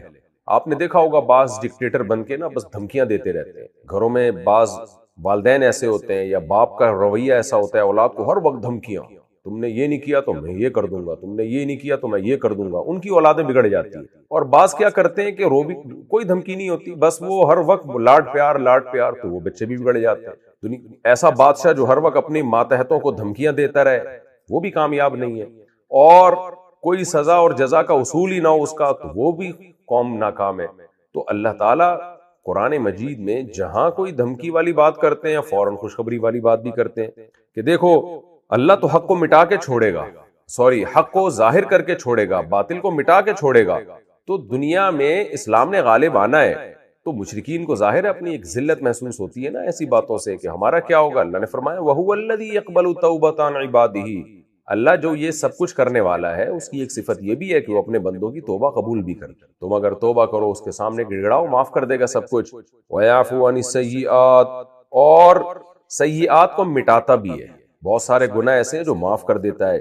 وَيَعْلَمُ مَا تَفْعَلُونَ, یعنی پہلی آیت کے پہلے حصے اور اگلے حصے کا فرق یہ ہوگا کہ توبہ تو قبول کرتا ہی ہے, بعض گناہ تو بغیر توبہ کے بھی معاف کر دیتا ہے وہ, لیکن ایمان تو لے کر آؤ, اللہ کو مانو تو صحیح. پھر اگر کبھی غلطی ہو جائے گی تو کبھی تو توبہ سے معاف ہو جائے گا, کبھی اللہ اپنے فضل سے معاف کر دے گا, لیکن ایمان کی طرف اور اعمال صالحہ کی طرف آؤ تو صحیح, اپنے ٹریک کو صحیح تو رکھو, پھر آگے اس کی رحمتیں تمہارا انتظار کر رہی ہیں. وَيَعْلَمُ مَا تَفْعَلُونَ, فرمایا جو کچھ تم کر رہے ہو وہ جانتا ہے, اس لیے تم اس سے بھاگ نہیں سکتے. تو جتنے بھی گناہ ہو گئے ہیں اس سے توبہ کرو, آئندہ بچنے کا عزم کرو, پھر اگر کوئی غلطی ہو جاتی ہے پھر توبہ کرو, کیونکہ وہ غفور بھی ہے اور رحیم بھی ہے. وَيَسْتَجِيبُ الَّذِينَ آمَنُوا وَعَمِلُوا الصَّالِحَاتِ, فرمایا جو ایمان لائے اور نیک اعمال کیے ان کی دعائیں بھی سنتا ہے, ان کو جواب دیتا ہے. یعنی اگر وہ گناہ کرتے ہیں, ایمان اور اعمال صالحہ پہ چل رہے ہیں, پھر گناہ ہو جائے تو توبہ قبول کرتا ہے, دعائیں قبول کرتا ہے. وَيَزِيدُهُم مِّن فَضْلِهِ, اور اپنے فضل سے اور زیادہ دیتا ہے. یعنی ایسا نہیں ہے کہ جو مانگو اتنا ملے گا, یہ تو دنیا میں آپ کوئی بھکاری کسی اسٹیٹ سے مانگتا ہے تو جتنا مانگے اتنا ملتا ہے, لیکن اللہ کا ایسا اصول نہیں, اللہ بہت زیادہ دیتا ہے. وَالْكَافِرُونَ لَهُمْ عَذَابٌ شَدِيدٌ, فرمایا جو نہیں مانتے نا مجھے ان کے لیے سخت عذاب ہے. تو میری رحمتیں, میری جو عنایتیں وہ ساری ان لوگوں کے لیے ہیں جو مجھے مانیں, اور صرف زبانی کلامی نہ مانیں, وہ والا ایمان لائیں جس ایمان لانے کا میں نے حکم دیا ہے. یعنی مجھ پر بھی ایمان, میرے پیغمبروں پر بھی ایمان, میری کتابوں پر بھی ایمان. جو نہیں مانتے ان کے لیے سخت عذاب ہے. وَلَوْ بَسَطَ اللَّهُ الرِّزْقَ لِعِبَادِهِ لَبَغَوْا فِي الْأَرْضِ, ایک سوال پیدا ہوتا ہے, اللہ تو اتنا غفور الرحیم ہے تو دنیا میں غربت کیوں ہے, دنیا میں بہت سے لوگ غریب ہیں, مسکین ہیں, تو پھر جب تو اتنی رحمتیں کرتا ہے اور اتنا تو بندوں کی توبہ قبول کرتا ہے, تو پھر انسانیت میں غربت کو ختم کر دے, تو سب کو بے تحاشا روزی دے دے. اس کا اللہ نے جواب دیا کہ اللہ تعالیٰ اگر رزق کو پھیلا دیں اپنے بندوں کے لیے, لَبَغَوْا فِي الْأَرْضِ, یہ زمین میں سرکشی کرنے لگے, نیک نہیں بنیں گے پھر. وَلَٰكِن يُنَزِّلُ بِقَدَرٍ مَّا يَشَاءُ, وہ نازل کرتا ہے رزق کو ایک اندازے سے جتنا وہ چاہتا ہے. ایک نظام ہے اس کا, اس سے کچھ لوگ سرکش بھی بنتے ہیں لیکن کچھ شکر گزار بھی بن جاتے ہیں. مالدار غریب کو دیکھ کے شکر کرتا ہے اور غریب مالدار کو دیکھ کر صبر کرتا ہے. تو یہ دنیا کا نظام ہے, اس حکمت سے اللہ نے ایسا کیا ہوا ہے. آخرت میں تو جو نیک عمل کرے گا سب کو جنت کی صورت میں وافر رزق ملے گا, دنیا میں ایسا نہیں ہوتا. یہ اللہ کا نظام ہے. انہ بعبادہ خبیر بصیر, تو کیا یہ اندھیر ہے اللہ کے ہاں؟ ایک ایسا ہی نظام ہے کہ جس کو چاہتا ہے بس روزی دبا کے دے دی اور جس کو چاہے فاقوں میں ڈال دیا. اللہ کہتے ہیں وہ اپنے بندوں سے باخبر ہے اور ان کے حالات کو دیکھ رہا ہے, اس کو پتا ہے کس کو دینا ہے کس کو نہیں دینا. آپ کہہ سکتے ہیں بہت سو کو تو دیا وہ بگڑ گئے, تو ان کو تو روزی دینا صحیح نہیں تھا. بات یہ ہے کہ اللہ نے ہمیں ایک اصول بتا دیا کہ میں جو کچھ کر رہا ہوں وہ حکمت پر مبنی, وہ خود بخود نہیں ہو رہا. اب وہ حکمت اللہ بہتر جانتا ہے, میں اور آپ نہیں جانتے. کسی کو اللہ نے دے دیا بہت زیادہ اور ہمیں لگتا ہے کہ اس کو نہیں ملنا چاہیے تھا. کسی کو اللہ نے بہت غریب رکھا, جبکہ ہم سے پوچھا جائے تو ہم سمجھتے ہیں کہ اس کے پاس تو بہت مال ہونا چاہیے تھا. اس لیے اللہ نے فرمایا کہ یہ فیصلہ تم نہیں کرو گے, تمہیں لوگوں کے حالات کی خبر نہیں ہے, مجھے خبر ہے. تو میں کبھی کسی کو آزمانا چاہتا ہوں. بعض دفعہ ظالم کو دولت دے کر اللہ مظلوموں کو آزمانا چاہتا ہے. تو یہ مجھے پتا ہے, میں باخبر ہوں اور سب کے حالات کو دیکھ رہا ہوں. تو ایسا ہی نہیں ہے کہ بس خود بخود سب کچھ ہو رہا ہو. وَهُوَ الَّذِي يُنَزِّلُ الْغَيْثَ مِن بَعْدِ مَا قَنَطُوا, اللہ اپنی رحمتیں بیان کر رہا ہے. فرمایا اللہ وہ ذات ہے جو بارش کو برساتا ہے اس کے بعد کہ لوگ مایوس ہو چکے ہوتے ہیں. بعض دفعہ ایسی مایوسی ہونے لگتی ہے, فرمایا اس کے بعد بارش برساتا ہے. وَيَنْشُرُ رَحْمَتَهُ, اور اپنی رحمت کو پھیلا دیتا ہے. وَهُوَ الْوَلِيُّ, دیکھیں اللہ تعالیٰ بغیر مایوسی کے بھی بارش برسا سکتا تھا نا, لیکن یہ بالکل ایسے ہی ہے جیسے آپ کا بچہ کچھ مانگ رہا ہے کھلونا, لیکن آپ تھوڑا سا اس کو تڑپانا چاہتے ہیں تاکہ تھوڑا سا گڑ گڑائے, ماں باپ کے سامنے وہ عاجزی کرے. تو ماں باپ اس سے بھی خوش ہوتے ہیں کہ تھوڑا سا اس کو رونے دو, مچلنے دو. تو اللہ تعالیٰ بھی بندوں سے رحمت ہے, بندوں کے ساتھ اللہ کو محبت ہے. تو بعض دفعہ اللہ تعالیٰ بارش کو مؤخر کر دیتے ہیں, یہ بھی ایک اللہ کی رحمت ہے تاکہ ان لوگوں کو بارش کی قدر تو ہونا کہ بارش کیا ہوتی ہے. اگر ہوتی رہے اور کبھی قحط ہی نہ آئے اور کبھی بارشیں مؤخر ہی نہ ہو تو بارش کو تو لوگ سمجھیں گے ہی نہیں کہ بارش کتنی بڑی نعمت ہے. اللہ کہتا ہے من بعد ما قنطوا، میں یہ کرتا ہوں کہ لوگوں کو مایوس کر دیتا ہوں، بھائی اب نہیں ہوگی بارش، کیسے پریشان ہوتے ہیں، نماز استسقائیں ہو رہی ہوتی ہیں، اللہ پانی برسا دے، اللہ پانی برسا دے، کیسا تکبر خاک میں ملتا ہے. تو اللہ تڑپنا دیکھتا ہے، پھر اللہ آسمان سے بارشیں برساتا ہے اور اپنی رحمت کو پھیلا دیتا ہے. وَهُوَ الْوَلِيُّ الْحَمِيدُ، وہ دوست ہے اور قابل تعریف ہے. وَمِنْ آیَاتِهِ، اللہ فرماتے کون کون سی آیات تمہیں بتاؤں، اسی کی نشانیوں میں سے خلق السماوات والارض، آسمانوں اور زمین کا بنانا، وَمَا بَثَّ فِيهِمَا مِن دَابَّةٍ، اور آسمانوں اور زمین میں جو اس نے چلنے والی چیزیں بنا دی ہیں، پھیلا دی ہیں. اس سے پتہ چلتا ہے آسمانوں میں بھی اللہ کی کوئی مخلوق ہے، ظاہر ہے فرشتے ہیں اور بھی پتہ نہیں کیا کیا مخلوق ہوں گی، ہمیں نہیں پتا، لیکن اللہ نے آسمانوں و زمینوں میں جتنی بھی مخلوق ہے سب کو پھیلا دیا. وَهُوَ عَلَى جَمْعِهِمْ، اور اللہ جب چاہے، اذا یشاء، جب وہ چاہے ان کے جمع کرنے پر قدیر، قادر ہے. تو پھیلا دیا اس نے، تو جو اس مخلوق کو اور انسانوں کو دنیا میں پھیلا سکتا ہے وہ حساب کتاب کے لیے جمع بھی کر سکتا ہے. یہ رکوع الحمدللہ ہمارا کمپلیٹ ہو گیا. اب ہم اگلے رکوع کی طرف چلتے ہیں. سورہ شورا کا رکوع نمبر 4 اور 25ویں پارے کا رکوع نمبر 5 اب میں شروع کرتا ہوں. آسان رکوع ہیں یہ الحمدللہ، اور توحید کا مضمون زیادہ ہے، اللہ کی نعمتیں. تو یہ جب آپ ترجمہ آپ کو آ جائے گا نا، پھر جب آپ قرآن پڑھا کریں گے نا ایسے روانی کے ساتھ، پھر آپ کو ان آیتوں کے پڑھنے میں مزہ آئے گا. یا تراویح میں آپ جب قرآن سنیں گے پھر آپ کو انشاءاللہ اس میں بہت مزہ آئے گا، کیونکہ پھر روانی سے یہ قرآن اللہ کا کلام ہے. کلام روانی سے جب سنا جاتا ہے تو اس میں لطف آتا ہے. میں تو صرف ایکسپلین کر رہا ہوں نا ایک ایک آیت کو، تاکہ آپ کو وہ آیت کا ترجمہ یاد ہو جائے، اس کی موٹی موٹی تفسیر ذہن میں آپ کے بیٹھ جائے. ورنہ اصل جو لطف آئے گا نا آپ کو، جب اگر آپ یہ میرے پراپر طریقے سے لیکچر سنیں گے سارے، تو انشاءاللہ آپ کو نماز میں اور عام حالات میں جب قرآن لے کے بیٹھیں گے تو تلاوت کا انشاءاللہ آپ کو بہت لطف آئے گا، اثر کرے گا قرآن آپ کے اوپر. تو ہم جی سورہ شورا کا رکوع نمبر 4 اور 25ویں پارے کا رکوع نمبر 5 شروع کرتے ہیں. مختصر لفظی ترجمہ، مختصر گرامر کے ساتھ، پھر انشاءاللہ اس کی تفسیر ہوگی. بسم اللہ الرحمن الرحیم. وما اصابکم من مصیبہ، اور جو پہنچتی ہے تمہیں کوئی مصیبت، فبما کسبت ایدیکم، تو وہ ہوتی ہے تمہارے ہاتھوں کی کمائی. فبما، تو وہ ہوتی ہے اس سبب سے، ما کسبت ایدیکم، وہ اعمال ہوتے ہیں جو تمہارے ہاتھوں نے کمائے. وَيَعْفُو عَنْ كَثِيرٍ، وَيَعْفُو عَنْ كَثِيرٍ، اور وہ معاف کرتا ہے بہت. عَنْ كَثِيرٍ مِّنَ الذُّنُوبِ، یعنی من الذنوب یہاں محذوف ہے، محذوف کا مطلب کثیر کا مطلب جو ذنوب کثیر ہے، بہت سارے گناہوں کو تو وہ ویسے ہی معاف کر دیتا ہے، تمہارے ہر بدعملی کی سزا بھی نہیں دیتا تمہیں. وَمَا أَنْتُمْ بِمُعْجِزِينَ، اور تم نہیں ہرا سکتے، فی الارض، زمین میں، یعنی اللہ کو. وَمَا لَكُم مِّن دُونِ اللَّهِ، اور نہیں ہے تمہارے لیے اللہ کے سوا، من ولی، کوئی دوست، ولا نصیر، اور نہ کوئی مددگار، کوئی بھی نہیں ہے اللہ کے سوا تمہارا. وَمِنْ آیَاتِهِ، اور اسی کی نشانیوں میں سے ہے الجوار. جوار جاریہ کی جمع ہے. جاریہ عربی میں مشترک ہے بہت ساری معنی میں. جاریہ باندی کو بھی کہتے ہیں، کم عمر لڑکی کو بھی کہتے ہیں، جاریہ کشتی کو بھی کہتے ہیں، سیارے کو بھی کہتے ہیں، تو جو بھی چلنے والی چیز ہے اس کو بھی کہتے ہیں. تو یہاں مراد ہے کشتیاں.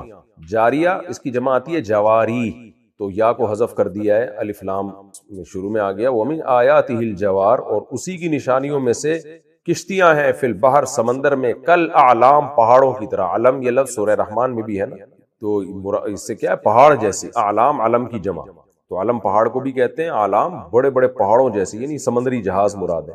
ان یشاء، اگر اللہ چاہے، یسکن الریح، وہ ہوا کو روک لے. اسکانا یسکنو، اسکانن روکنا. فیظللن رواکدہ، راکد، راکدہ جمی ہوئی. رکود کسی چیز کو جم جائے نا، کوئی چیز کھڑی بھی ہو اپنی جگہ پہ، اس کو رکود کہا جاتا ہے. راکد رکی ہوئی، تو رواکد راکدتن کی جمع. تو کشتیاں چونکہ مؤنث ہے نا، تو اس لیے راکدتن کی جمع آئی ہے. اور یظللن کیا ہے، یہ بھی کئی بار بتا چکا ہوں. ظل یظلو، سمع یسمع سے آتا ہے، ظلیل یظللو. اس کا معنی ہوتا ہے سارا دن کسی کام میں رہنا کسی چیز کا. جیسے قرآن میں آتا ہے نا کہ اذا بشر احدهم بالانثى، جب ان میں سے کسی ایک کو لڑکی کی خوشخبری سنائی جاتی ہے کہ تمہارے یہاں بیٹی پیدا ہوئی ہے، ظل وجهه مسودا، تو اس کا چہرہ سارا دن سیاہ رہتا ہے. تو ظل کا معنی سارا دن کسی کام میں کسی چیز کا رہنا. تو یظللنا یضربنا کی طرح ہے، کیونکہ رواکد جمع مؤنث ہے نا، تو کشتیوں کی طرف ضمیر راجع ہو رہی ہے. فیظللنا، اگر وہ چاہے ہوا کو روک لے، فیظللنا رواکد، تو وہ کشتیاں جم جائیں، علی ظہرہ، سمندر کی پشت پر، یعنی ٹھہر جائیں اپنی جگہ پہ، ہل ہی نہ سکیں. تفسیر میں ڈیٹیل انشاءاللہ. ان فی ذالک، بے شک اس بات میں، لآیات، بڑی بڑی نشانیاں ہیں، لکل صبار، ہر اس شخص کے لیے جو صبر کرنے والا ہے، شکور اور قدردان ہے، شکر کرنے والا ہے، سوری. او یوبقہن، یا اگر اللہ چاہے تو یوبقہن، ہلاک کر دے، ان برباد کر دے ان کشتیوں کو. او بقا یوبقو کا معنی ہلاک کر دینا، برباد کر دینا. ہننا یہ کشتیوں کو، بما کسبوا، ان اعمال کی وجہ سے جو یہ کرتے ہیں. ویعفو عن کثیر، اور یہ بھی ہو سکتا ہے کہ وہ چاہے تو بہت سے گناہوں کو معاف کر دے. یہ سب اسی کے اختیارات میں. وَيَعْلَمَ الَّذِينَ يُجَادِلُونَ فِي آيَاتِنَا، اور جان لے، یعنی یہ سب کچھ اس لیے کرے وہ تاکہ وہ جان لے ان لوگوں کو جو یجادلون، وَيَعْلَمَ الَّذِينَ، اور تاکہ جان لے وہ لوگ، یجادلون فی آیاتنا، جو ہماری آیات میں ناحق جھگڑتے ہیں، وہ کیا جان لیں، ما لہم من محیص، کہ ان کے لیے کوئی بھاگنے کا راستہ نہیں ہے.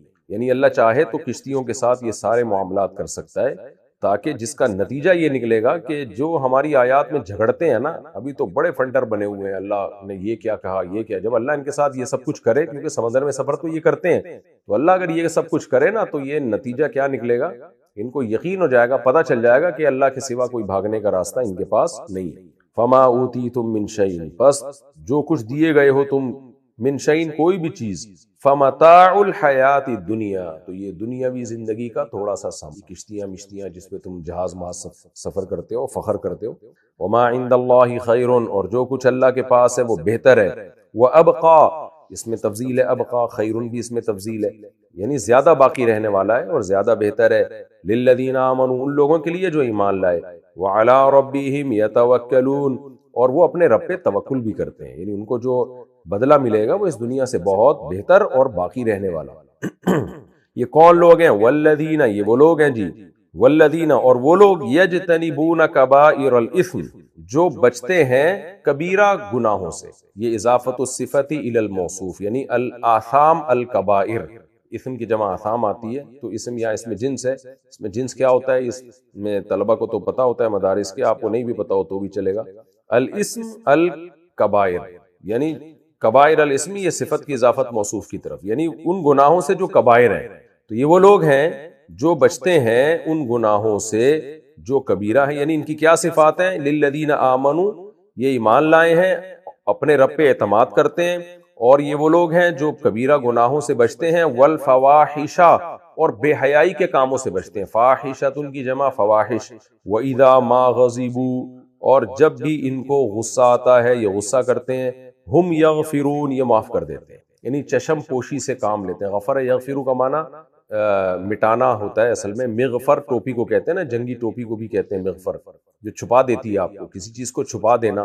تو جب ہم کسی چیز کو چھپا دیتے ہیں تو نظروں سے اوجھل کر دیتے ہیں، تو اس لیے اس کے بہت سارے معنی، نظر انداز کر دینا، اگنور کر دینا. تو مغفرت ان تمام معنوں میں استعمال ہوتا ہے، معاف کر دینا، کہ جب آپ معاف کر رہے ہیں تو چھپا بھی رہے ہیں اس کی غلطی کو، اگنور بھی کر رہے ہیں. تو خلاصہ یہ نکلا کہ وہ معاف کرتے ہیں. وَإِذَا مَا غَضِبُوا، جب یہ غصہ کرتے ہیں، ہم یغفرون، تو غصہ جاری نہیں کرتے بلکہ معاف کر دیتے ہیں. وَالَّذِينَ اسْتَجَابُوا لِرَبِّهِمْ، یہ وہ لوگ ہیں جنہوں نے رب کی دعوت پر لبیک کہا. استجابو، رب کی دعوت کا جواب دیا انہوں نے. جب اللہ نے کہا نا ایمان لاؤ، نیک اعمال کرو، انہوں نے اس پر لبیک کہا. وَأَقَامُوا الصَّلَاةَ، اور انہوں نے نماز قائم کی. وَأَمْرُهُمْ شُورَىٰ بَيْنَهُمْ، اور ان کے معاملات آپس میں مشورے سے ہوتے ہیں، یعنی ذو شورا، مشورے والے ہوتے ہیں. ان کے جو امر ہیں یعنی معاملات ہیں، ذو شورا، ذو حذف کر دیا، شورا والے ہوتے ہیں، مشورے والے ہوتے ہیں. شورا مصدر ہے، مشورے کو کہتے ہیں. بینہم، آپس کے مشورے سے ہوتے ہیں. وَمِمَّا رَزَقْنَاهُمْ، اور جو رزق ہم نے ان کو دیا ہے، يُنْفِقُونَ، اس میں سے خرچ کرتے ہیں. وَالَّذِينَ إِذَا أَصَابَهُمُ الْبَغْيُ، اور جب ان کو کوئی ظلم پہنچتا ہے، بغی ظلم کو کہتے ہیں، یعنی کوئی ان پر ظلم کر دے، ہم ینتصرون، یہ انتقام لیتے ہیں. انتصار، انتقام لینا. وجزاء سیئۃ، کیوں لیتے ہیں بھائی انتقام؟ وجہ اس کی یہ ہے کہ برائی کا جو بدلہ ہے، سیئۃ برائی ہے، مثلھا، اسی پہلی والی برائی کے بقدر. یعنی اللہ کا قانون یہ ہے کہ کسی نے برا کیا تو آپ اتنا ہی برا اس کے ساتھ کر سکتے ہو جتنا اس نے کیا. اس وجہ سے یہ انتقام لیتے ہیں. لیکن فمن عفا، پس جو معاف کر دے، واصلح، اور اصلاح کر دے معاشرے کی، یعنی معافی کے ذریعے اصلاح کرے، فاجرہ علی اللہ، تو اس کا اجر اللہ کے ذمے ہے. انہ لا یحب الظالمین، وہ ظالموں کو پسند نہیں کرتا. وَلَمَنِ انتصر، لام تاکید کے لیے، من انتصر، اور جو شخص انتقام لے لے، بعد ظلم ہی، اس کے ظلم کے بعد، اس کے ظلم سے مراد کیا ہے؟ یعنی اس پہ جو ظلم ہوا تھا وہ والا ظلم، اس پہ جو ظلم ہوا تھا اس ظلم کے بعد اگر وہ انتقام لے لیتا ہے ظالم سے، فَأُولَئِكَ، تو یہ وہ لوگ ہیں، ما علیہم، نہیں ہے ان کے اوپر، من سبیل، کوئی راستہ، یعنی ملامت کا اور سزا کا کوئی راستہ ان پہ نہیں ہے، یعنی کوئی اب ان کو ملامت نہیں کر سکتا کہ تم نے کیوں انتقام لیا، اور اللہ نے بھی ان کو سزا نہیں دینی ہے، یعنی اللہ نے بھی اپنے لیے سزا کا راستہ ان کی طرف چھوڑا نہیں ہے، کیونکہ اللہ نے اجازت دے دی ہے کہ جو ظلم ہوا ہو تو تم برابر سرابر انتقام لے سکتے ہو، تو ان پر کوئی، یہ عربی میں ایک محاورے کے طور پر استعمال ہوتا ہے کہ ما علیہ من سبیل، اس پر کوئی حرج نہیں ہے، اس کا ترجمہ یہی، آسان ترجمہ یہی بنے گا جو عرب کی زبان کے محاورے کے لحاظ سے، وہ کیا ہے؟ فَأُولَئِكَ مَا عَلَيْهِم مِّن سَبِيلٍ، کہ ان لوگوں پر کوئی تنگی نہیں ہے، کوئی حرج نہیں ہے، اگر کوئی انتقام لے لے تو پرمیشن ہے اللہ کی طرف۔ إِنَّمَا السَّبِيلُ عَلَى الَّذِينَ، ہاں حرج ان لوگوں پر ہے، يَظْلِمُونَ النَّاسَ، جو لوگوں پہ ظلم کرتے ہیں، وَيَبْغُونَ فِي الْأَرْضِ، اور زمین میں سرکشی میں چاہتے ہیں، بِغَيْرِ الْحَقِّ، ناحق، جو انتقام کے طور پہ بدلہ لیتے ہیں ان پہ نہیں ہے، بلکہ جو پہل کرتے ہیں اور سرکشی میں چاہ رہے ہیں ان پہ حرج ہے، ان کو جو ہے سزا ملے گی۔ اولئک لہم عذاب علیم، یہ وہ لوگ ہیں جن کے لیے دردناک عذاب ہے۔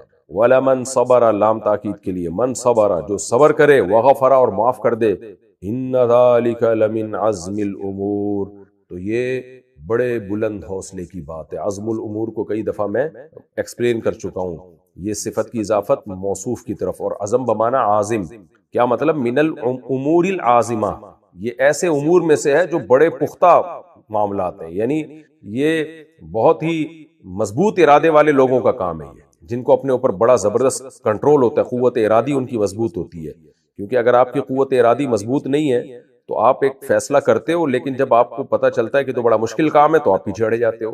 تو لمن عزم الامور کا مطلب کیا ہے؟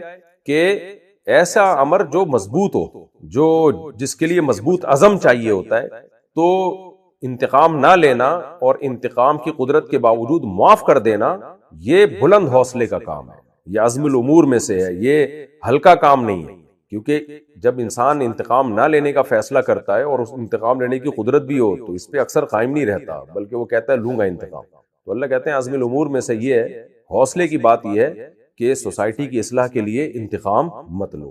تفسیر میں پوری ڈیٹیل آئے گی انشاءاللہ۔ جی، مختصر لفظی ترجمہ مختصر گرامر کے ساتھ ہو گیا، اب ہم اس کی تفسیر کی طرف چلتے ہیں۔ سورہ شورى کا رکوع نمبر 4 اور 25ویں پارے کا رکوع نمبر 5 کی۔ بسم اللہ الرحمن الرحیم۔ وما اصابکم من مصیبۃ فبما کسبت ایدیکم ویعفو عن کثیر۔ اللہ فرماتے ہیں کہ جو کچھ تمہیں مصیبت پہنچتی ہے وہ تمہارے ہاتھوں کی کمائی ہے۔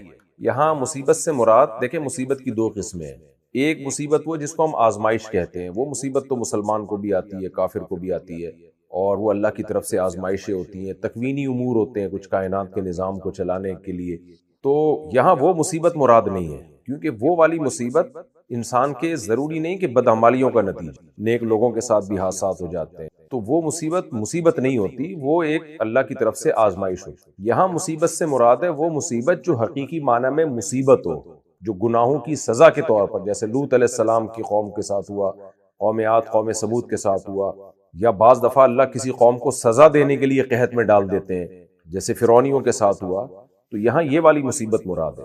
یہ مصیبت انسان کی بدعمالیوں ہی کا نتیجہ ہے۔ تو خلاصہ اس آیت کا یہ نکلا کہ جو واقعی عذاب ہوتا ہے نا، جو مصیبت بن کے آتی ہے، وہ انسان کی بدعمالیوں ہی کا نتیجہ ہے، اور کچھ قدرتی واقعات ہوتے ہیں، حادثات ہوتے ہیں، تو وہ بدعمالیوں کا نتیجہ نہیں ہے۔ اب سوال پیدا ہوتا ہے ہم کیسے فیصلہ کریں گے کہ کون سی مصیبت آپ کے بدعمالیوں کا نتیجہ ہے اور کون سی ویسے ہی اللہ کی طرف سے آزمائش ہے، قدرتی حادثات ہیں، دنیا میں ہمیشہ سے آئے ہیں، صحابہ کے دور میں بھی آئے، بڑے بڑے نیک لوگوں کی پر آزمائشیں آئی ہیں، تو ہمیں کیسے پتہ چلے گا کہ یہ بدعمالیوں کے نتیجے والی مصیبت ہے اور واقعی حقیقی مصیبت ہے یا ویسی ایک آزمائش ہے؟ تو دیکھیں اس میں یقینی طور پر تو جب تک ہمارے سامنے نص موجود نہ ہو ہم فیصلہ نہیں کر سکتے۔ اب جیسے قوم عاد قوم سمود کے بارے میں اللہ نے بتا دیا کہ ان کی بدعمالیوں کا عذاب تھا، قوم نوح کے بارے میں اللہ نے بتا دیا کہ بدعمالیوں کا عذاب تھا، جہاں اللہ بتا دے گا وہاں تو ہمیں یقین ہوگا، جہاں نہیں بتائے گا تو وہاں یقینی طور پر کچھ نہیں کہا جا سکتا۔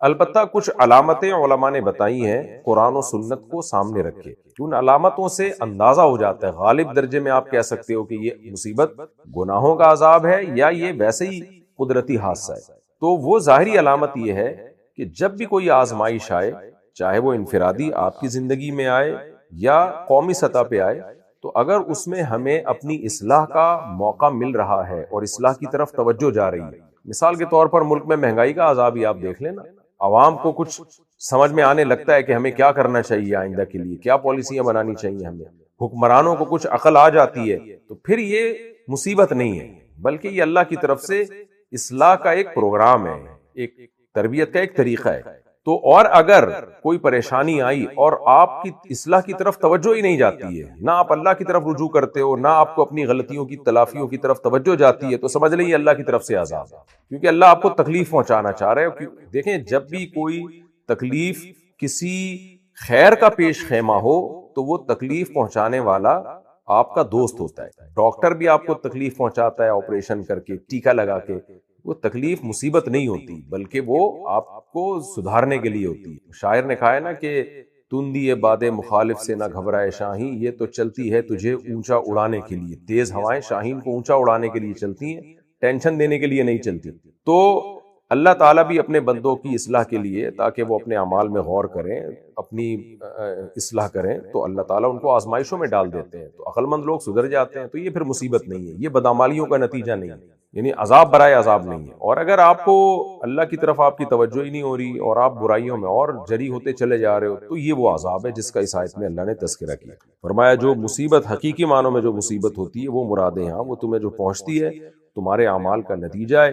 وَيَعْفُو عَنْ كَثِيرٍ، اور بہت سی برائیاں اللہ ویسے بھی معاف کر دیتا ہے، یعنی یہ تو جو عذاب آتے ہیں نا، یہ بہت سے گناہوں کو معاف کرنے کے باوجود جو کچھ گناہ رہ جاتے ہیں ان پر عذاب آتا ہے۔ سارے گناہوں کا اللہ عذاب دینا شروع کر دے تو قرآن میں جگہ جگہ اللہ نے یہ مضمون بیان کیا، ایک ذی روح چیز کو بھی اللہ زمین پہ زندہ نہ چھوڑے۔ فرمایا وَمَا أَنْتُمْ بِمُعْجِزِينَ فِي الْأَرْضِ، اور تم زمین میں اللہ کو ہرا نہیں سکتے۔ زمین کا تذکرہ اس لیے کیا کہ انسان کی دادا گیری تو زمین پر ہے نا، تو زمین پہ نہیں جو ہرا سکتا آسمانوں میں کہاں سے ہرائے گا؟ یہ اللہ عذاب دینے پہ آ جائے کچھ بھی نہیں کر سکتے تم۔ وَمَا لَكُم مِّن دُونِ اللَّهِ، اور نہیں ہے تمہارے لیے اللہ کے سوا من ولی، کوئی دوست، ولا نصیر، اور نہ کوئی مددگار ہے، اس لیے اللہ ہی سے دوستی لگاؤ۔ وَمِنْ آيَاتِهِ الْجَوَارِ فِي الْبَحْرِ كَالْأَعْلَامِ، اسی کی نشانیوں میں جہاز ہیں سمندر میں پہاڑوں جیسے۔ مفسرین نے اس آیت کا ترجمہ جہازوں سے کیا کیونکہ کشتی پہاڑوں جیسی جو ہوتی ہے وہ جہاز ہی ہوتا ہے، تو سمندری جہاز ہیں۔ کیسے سمندر اپنی پشت پہ اٹھا کے اتنی وزنی چیز کو اٹھاتا ہے اپنی پشت پہ، اور کہاں سے کہاں ایک ملک سے دوسرے ملک تمہیں دھکیل دیتا ہے، کیسے آرام سے تم ٹریولنگ کر کے اپنی منزلوں تک پہنچتے ہو، تجارت بھی کرتے ہو۔ وہ ارشمیدس کا لا ہم نے اسکول میں پڑھا تھا نا کہ پانی میں سوئی تو ڈوب جاتی ہے، جہاز نہیں ڈوبتا، تو یہ ارشمیدس کے لا کی وجہ سے ایسا نہیں ہو رہا، بلکہ اللہ نے جو قانون بنایا جس پہ جو بھی سائنٹسٹ تھا ارشمیدس وہ مطلع ہوا، تو وہ اللہ کے بنائے ہوئے قانون پر مطلع ہوا ہے، وہ قانون اس نے تھوڑی بنایا ہے، ایک فطرت کا قانون، فزکس کا قانون پہلے سے زمین پہ موجود تھا جو اللہ کا بنایا ہوا ہے، کہ سوئی آپ پانی میں ڈالتے ہیں ڈوبتی ہے، سمندر کو کیسے سمندر جو ہے اس پہاڑ جیسے جہاز کو اپنے سینے پہ اٹھائے رکھتا ہے، تو اللہ کہتے ہیں یہ ہماری قدرت ہے۔ اور پہلے زمانے میں بھی اب بھی ہم نے دیکھا ہے جب باہر ٹریولنگ ہوتی ہے تو بادبانی کشتیاں اب بھی ہیں، جب تک وہ گوروں کو ہم نے دیکھا ہے جب ایک ملک سے دوسرے ملک ٹریولنگ کے لیے جاتے ہیں نا، سیاح جو ان کے ہوتے ہیں، ٹورسٹ ان کے جاتے ہیں، تو وہ کیا کرتے ہیں کہ وہ ڈیزل بچانے کے لیے انہوں نے پردے لگائے ہوئے ہیں کشتیوں میں، جیسے پرانے زمانے میں ہوتا، تو جب تک ہواؤں سے چلائیں گے ہوا چلائے گی ان کو، تو ہوا بڑے مزے سے چلاتی ہے کشتیوں کو، وہ پردے دائیں بائیں کرتے رہتے ہیں، اس سے اس کی ڈائریکشن چینج ہوتی رہتی ہے۔ تو پہلے زمانے میں تو یہی ہوتا، 100-150 سال پہلے تک اس طرح بہت زیادہ لوگ سفر کیا کرتے تھے کشتیوں پہ بیٹھ کے۔ حاجی بہت جایا کرتے تھے، ہماری پرانی کتابوں میں ملتا ہے کہ بادبانی کشتیوں میں بیٹھ کے حج پہ جایا کرتے تھے، تو اس میں بہت ہی سستے میں آپ کا سفر ہو جایا کرتا تھا کیونکہ ہوا کی طاقت آپ استعمال کر رہے ہیں۔ تو اللہ تعالیٰ فرماتے ہیں کہ تم جو ہواؤں کے ذریعے سمندری جہازوں پہ سفر کر رہے ہو، ڈیزل کا خرچہ، بجلی کا خرچہ بچا رہے ہو، انرجی تمہیں قدرت نے دی ہوئی ہے، یہ بھی تو ہوائیں اللہ کے کنٹرول میں ہے۔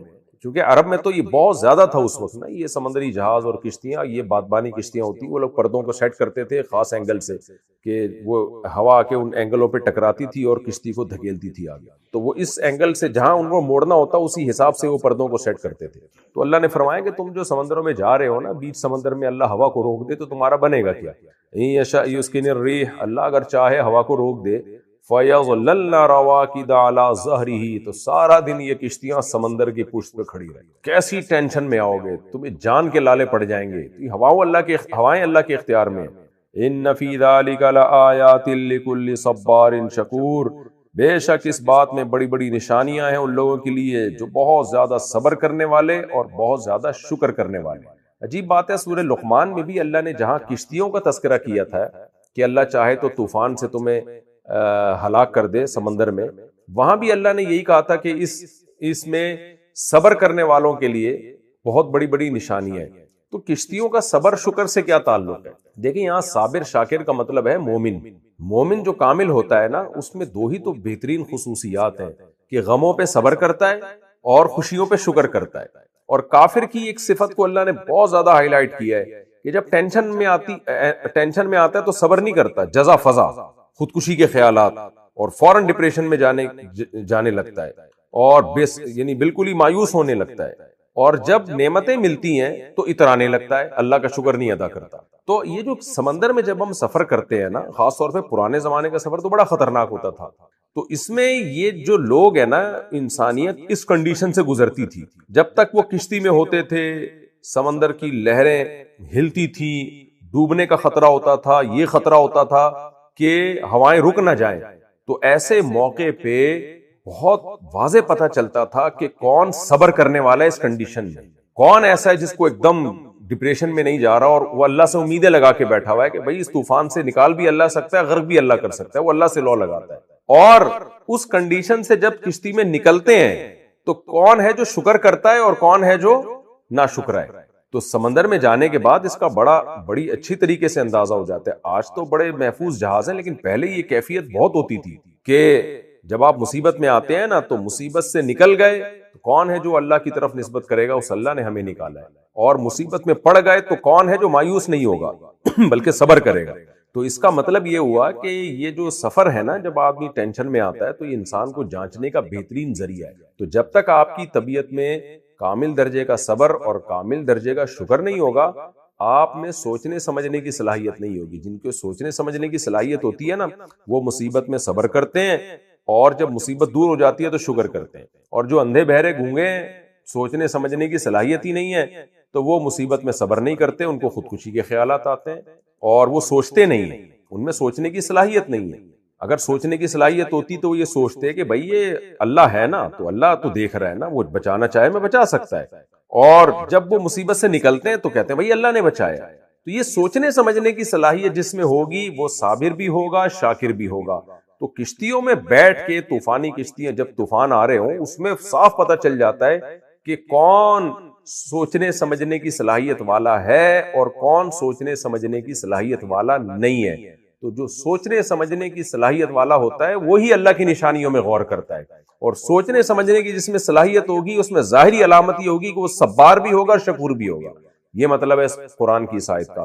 تو اللہ فرماتے ہیں کہ اس میں نشانیاں ہیں. یہ جو سمندری جہاز سفر کر رہے ہیں اور اللہ کی قدرت تمہیں نظر آ رہی ہے، تو جن میں سوچنے سمجھنے کی صلاحیت ہے نا، ان کو اس میں اللہ کی قدرت کی بڑی نشانیاں نظر آئیں گی، اللہ کے احسانات کی بھی، اللہ کی قدرت کی. پھر اللہ بتاتے ہیں، ہم تمہیں بتاتے ہیں سوچنے سمجھنے کی صلاحیت ہوتی کس میں ہے، ان کی علامت کیا ہے. ان کی علامت یہ ہے کہ ان میں صبر بھی ہوگا، ان میں شکر بھی ہوگا.